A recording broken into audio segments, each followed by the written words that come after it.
আপনারা জানেন বিশ্বের মুসলমানরা আজকের বিশেষ করে ফিলিস্তিনি মুসলমানরা কী দিয়ে ইফতার করবে বা কী দিয়ে সেহরি খাবে এরকম কোনো পরিস্থিতি তাদের নাই।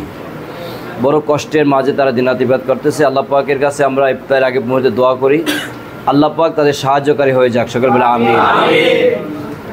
পাশাপাশি প্রিয় বন্ধু, আপনারা আজকে ইসলামী যুব আন্দোলন আহ্বান এখানে আসছেন, আমরা আহ্বান জানাই।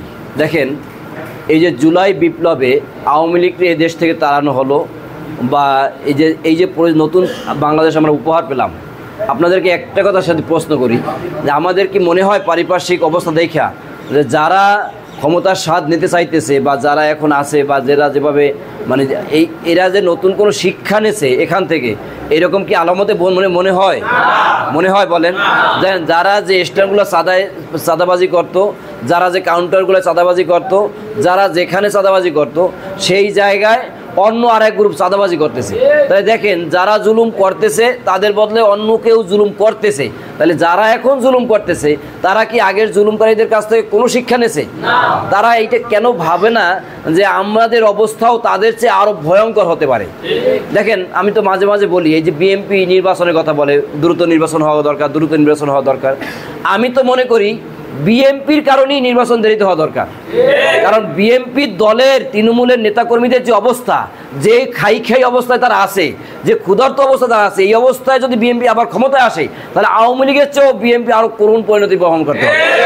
এজন্য বিএনপির কারণে, বিএনপির দলের সংস্কারের জন্যই এই নির্বাচনের পিছানো দরকার, যাতে সময় নিয়ে তারেক রহমান ভালো ভালো কথা বলতেছেন, নেতাবৃন্দ ভালো ভালো কথা বলতেছেন, তাই এই সবকটা যেন তৃণমূলে দিতে পারে এবং নেতাকর্মীদের সংস্কার করিয়া যেন নির্বাচন দিয়ে ভালো নেতাদেরকে ক্ষমতা আনতে পারে।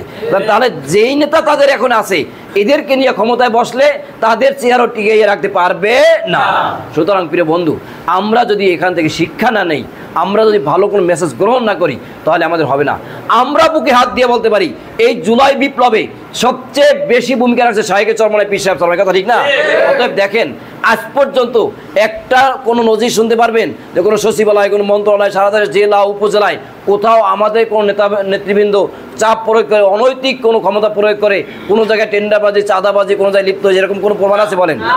আমরা ইনশাআল্লাহ শুরু থেকে এখন পর্যন্ত একদল আদর্শবান যুবক তৈরি করার চেষ্টা করেছি, যারা রাষ্ট্র ক্ষমতা আসলেও এদেশের নাগরিকের জান মালের কোনো ক্ষতি হবে না ইনশাআল্লাহ। সুতরাং আহ্বান জানাই, আগামীর বাংলাদেশ বিনির্মাণে এই আদর্শবান যুব কাফলায় আপনারা অংশগ্রহণ করে একটি আদর্শবান যুবক সমাজ গঠনের আপনারা উদ্বুদ্ধ হবেন এবং আগামী বাংলাদেশ সুন্দর একটা সুজলা সুফলা সোনার বাংলাদেশ গঠনের ব্যাপারে আপনারা ভূমিকা রাখবেন।